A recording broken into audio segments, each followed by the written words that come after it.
Hi, I'm Shahar. And I'm Ash, and we're with BuzzBooster.tv. And this episode is brought to you by Mozypro. You know, today we have a really awesome show. I know. Yes. What are we going to talk about? Man, we're going to talk about Facebook. We're also going to talk about, we have a very special guest. Oh yes, Chris Mullins, the phone doctor, right? Yes. And we are going to talk about the wow factor in sales. That's right. Yes, so enjoy. Have fun.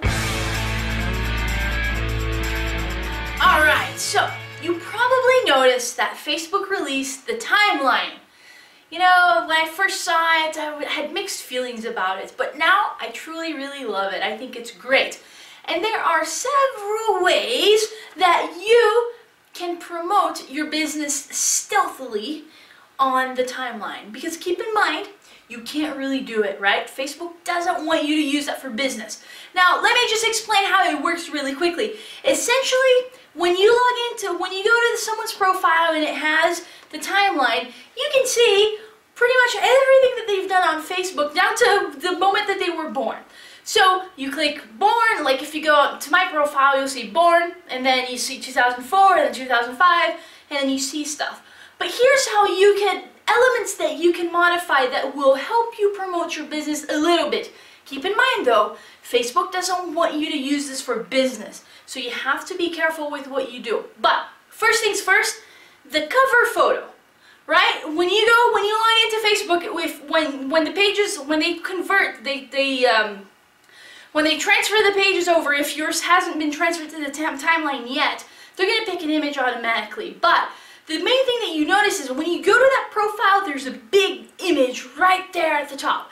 It could be of you, it could be of your kids, whatever, right? But the cool thing is you can modify that and you can make it to whatever you want it to be. You just have to make it the right size. So if you go to my profile, National Boyayan, you'll see what I've done. Essentially, I thought about doing the whole business thing and make it, but then no, they don't want us to. And it's more fun because it's personal, so I get to play with it. So what I did is I added several pictures that are about me, who tell people what I'm about. So pictures, for instance, of me geocaching, if you know I've liked geocaching, pictures of myself and Shahar, pictures of me on stage because we have speaking engagements, pictures of my dog Apple, pictures of my cat Banana, and things like that. But then I also have, for instance, a logo from my business. So I'm not really saying, hey, this is my business and this is all that I'm about. I'm giving them glimpses of things that I do and I like in my life and in my business, and perhaps a little logo here, a little picture of me speaking there, etc. But very personal. And then, what else can you do? On the timeline, they give you, it is what it is when they give it to you, but you can add events to that timeline. So, for instance, when I clicked born, I added a picture of me when I was a little baby. But then I added an event in 2004 when we moved over to Salt Lake City. And I say, hey, we moved over to Salt Lake City, and I give them a little bit of the story behind us, behind Shahar and I. Our story, what prompted us to go there. So at this moment, it's very personal, but when it connects to business, it will all make sense in the end. Because we are who we are in business today because of the events that happened in our lives in the past and blah, blah, blah. So I tell them that, a little bit of the personal.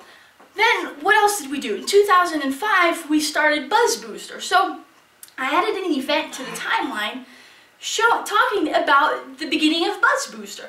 So the cool thing is, when I add that event on Facebook, it actually says, what is this about? Is it personal? Is it work related? So it's work related. So they know that it's work related. So now I have pretty much the leeway to do whatever as far as it's work related there. So I created an image talking about BuzzBooster. And so it's Nash and Shahar, I have the logo, I have the website right on the banner, and then you can add a description. So I talk what BuzzBooster is about. After all, I'm telling them that I started BuzzBooster, and there's a link back to my website. So there's, bam, another way to promote my website there. And then, and I think it was 2006, we started BuzzBooster TV. So I added a new item to the timeline saying that we started BuzzBooster TV. It was a prominent event in my life, so it should be there in the timeline of my life, right? So it's the same thing. When I added that event, it asks, is it personal, is it family, whatever, is it business? So I say work related, work related, I tell them Buzz Booster TV. I write a little description saying, hey, we started Buzz Booster TV, the purpose is this and this and that, and this is the concept behind it, da-da-da-da-da-da. I add an image, a graphic, promoting Buzz Booster TV, and I get to add a link to my buzzbooster.tv website. So there I am promoting Buzz Booster TV. And so then, you know, you could go on and on up to whenever. Every time you have a thing, you can add an event to that timeline and talk about it. So it's a way for you to tell your friends, people on Facebook, what's going on in your life, because if it's your business, evidently these are prominent events in my lifetime. I added it there, but I can also promote my business in a way that isn't necessarily against the rules, and I'm actually utilizing that platform for that. So I invite you to do the same. What are the events in your life that are business related that you can integrate to your Facebook timeline and use it to let your friends know about it, but also to promote your business? You know, when it comes to running a successful business, there are many things, several things that we have to keep in mind, right? Like hiring the right people and things like that. But one thing that's often overlooked is actually the backing up the data that powers your business. It's extremely important, and people don't do that. No, they don't. Yeah, and not enough. Yeah, and then you know that 12,000 laptops are lost or stolen on airports every single week. That's crazy. It is crazy, but it doesn't stop there. Let me tell you about my friend Phil Davis last week. He was on a plane and he was in the middle seat, right? Decided to go to the restroom. So he put the laptop on the floor, went to the restroom. When he came back, he forgot, stepped, crushed the laptop, lost all his work. That's sad. That's brutal. It is. And you know, Shahar, what's even more scary than that? It's actually statistics show that about 50% of businesses who don't have any type of data management in place for like 10 years or more actually end up filing for bankruptcy. Are you kidding? No, super scary. You know, this kind of thing gives me goosebumps. Yeah. You know, that's reason enough for you to stop what you're doing and get to know our friends at Mozy, the name that is really trusted as online backup. In fact, they back up all the written data done by mankind in all recorded history in every language. That's pretty impressive. It you know, is. If you're not using Mozypro yet, consider this. They're actually very simple to use, setup, very fast. They cost about 80% less than pretty much all other solutions out there who do drop in the bucket. Yeah, a drop in the bucket. You know what? And they give you peace of mind and they back up all of your data. Yes, want to see some other cool companies using Mozy? For example, General Electric, Accenture, Yale School of Management. So, but yeah, Stanford, some pretty big companies, right? So sign up for Mozy, 877-669-9776. What? That's 877-669-9776. Or just go to mozypro.com. mozypro.com. So, for the last few episodes, we've been talking about sales process and negotiation, right? What are the steps that you need to take in order to close every single time? Well, today I want to talk to you about how to extract the wow factor.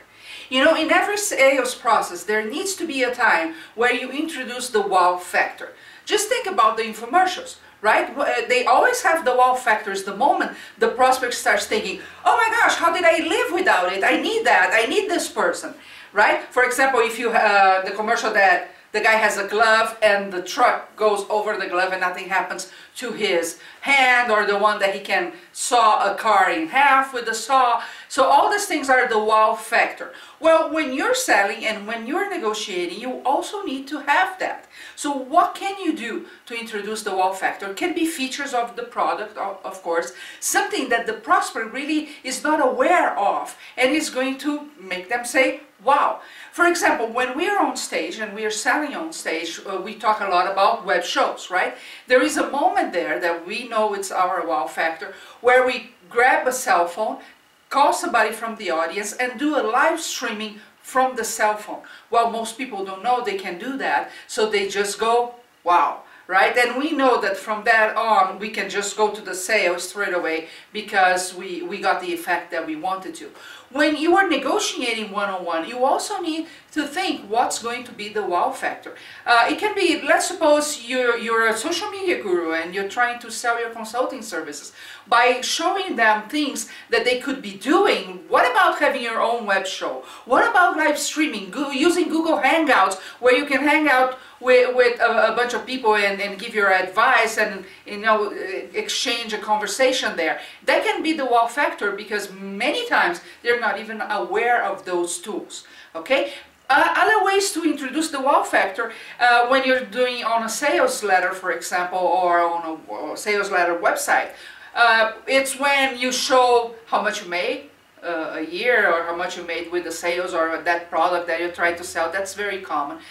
You can also show testimonials that changed the life overnight with your products or services. So you can introduce some credibility factor there that will also make people think, I need that product or service. So what you have to do now is really think about your negotiation process and your sales channels, how they're done, and introducing every single one the wow factor, be it from the credibility perspective or from the possibility perspective of things that they just don't know about that they should know because that could change their life. That's how you introduce the wow factor in the sales process. And it's very, very crucial because after that, you can just go to close the sales.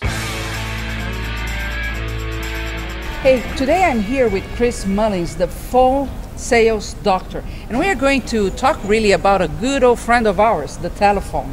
Many people forgot that it's still one of the most powerful marketing tools out there. But before we begin, Chris, tell me a little bit about you. Well, again, I'm Chris Mullins, the phone sales doctor, and what we do is we do mystery shopping by phone to check up on your staff to see how they're handling all your leads. And we also will train your staff on how to fix the problem areas. Okay, so let's go talk about the mystery shopping, right? Well, we hired that assistant and we tell her this is how we have to talk on the phone. Tell me some horror stories that what really happens there. Oh, well, I can tell you a horror story. I tell you one time we were doing some mystery shopping for automotive repair shop owners. And the auto repair shop owner said, that's my best guy on the phone there. He's been there for 10 years. He's my best guy. He's my right arm. And we played the mystery call for the owner, and his right arm said, well, listen, we're kind of busy here. Why don't you go down the road to our competitor? And I was like, oh my God. So right away, that didn't work out. That fellow was fired. But what's really important is that you have a script. You can't just take your assistant, and expect them to figure it out. They need a script. They need to understand what you want to get from every single call. You should record the phone calls so that you can check up on them, not so that you can cause a problem, but so that you can play the mystery calls for them and say, hey, this is what you did that was great. Here's what needs to be fixed. So you want to monitor them. That's probably the most important thing you can do is record the calls. You definitely want to check the laws for recording phone calls in your area. But then the other thing that you really want to do that's important is you want to make sure that every lead that comes into your funnel is touched by the telephone. That's very, very important. I just want to make a comment on the mystery shopping because I think in every single business it's important to have a pair of fresh eyes every now and then, right? Because we really get too emotionally involved that we don't see something that is obvious and we just might be losing prospects there. Do you agree with me? Yeah, absolutely. You need fresh eyes because your staff isn't going to listen to you. Exactly. So if they have an outside expert that they can learn from, that handles them in a positive way, in a relationship building way, not like, what's wrong with you, why did you get the calls wrong, just in a positive way, and coaches them, it's not a big deal. You can fix the problem. Yeah, it's amazing the conversion that you can have, the increasing conversion that you can have if you fix the phone in that sense. You can have a minimum of a 20% increase. See? Just by focusing on the phone, just by giving a script to the person that's in your office, teaching them how to use the script, recording the calls and doing mystery calling to check up on them, let them listen to the mystery calls so they can see how they did, and then coach them on how to use the script. And then every single time somebody opts into your funnel, every time they opt in, however it is, pick up the phone and call them right away. Yeah, let's talk a lot, a lot about that actually, because you know, we see every single time, even when clients come to us, that it's all about the leads. They want more leads, more leads, more leads. But we've also seen in many cases the leads piling up. Right? I actually had a client, I still have the client, but some years ago, he came with a folder, really this big, full of leads that he got from PPC or whatever he was doing that he never followed up weeks and weeks later because I'm too busy, right? So there is no point in having leads if you're not going to follow up. Now, you were talking to me yesterday about doing, when he comes online, how is it that you work with that? The perfect thing that you can do is as soon as a lead opts in, have it forwarded to, you know, an outside service like us or a team member or a virtual assistant or a salesperson, so that it goes to their email right away. So it's opted in, it's gone right into their email, and within 5 minutes you want to call that prospect back. You want to call them up and just give them a big hug. All you're doing is you're just giving them a big hug, you're welcoming them. You say, oh, congratulations, I noticed that you just ordered our free report. Or I just noticed that you requested to get my book. And oh, by the way, while I have you on the phone, and then you can go ahead and sell them something. You want to maybe make it a little bit soft depending on how they opted into you, but the point is you want to touch them with the telephone to build a relationship. Don't just let them opt in. Pick up the phone and call them, and then try to close them on something, even maybe another free report. Or maybe a strategy session or something like that. Could be an appointment. Schedule an appointment. The important part is to understand that we need the human connection, even though we might be generating leads and sales online. And that's a point that we cannot take out of the picture. Do you agree with me? Absolutely. What's critically important is what I find that business owners have done is they get all excited about marketing, all excited about it, and they spend all their time and all their money on it. They finally find the right formula, the phone is ringing, the opt-ins are coming in, but then they completely forgot about the lead and what to do with the lead. So you need to look at your telephone and your staff and your opt-ins, however your leads are coming in, is another sales and marketing tool. It's just part of the checklist. And it can mean a lot of money coming in. You're leaving a lot of money on the table. You're leaving on the table, yeah. We call this multi-step, multi-channel follow-up because we tend to think if we're doing something online, everything ends online. And it's a whole process that we need to follow. And really the phone is an important piece of that. Now, is that something very complicated to start doing in a company, or should we always outsource that?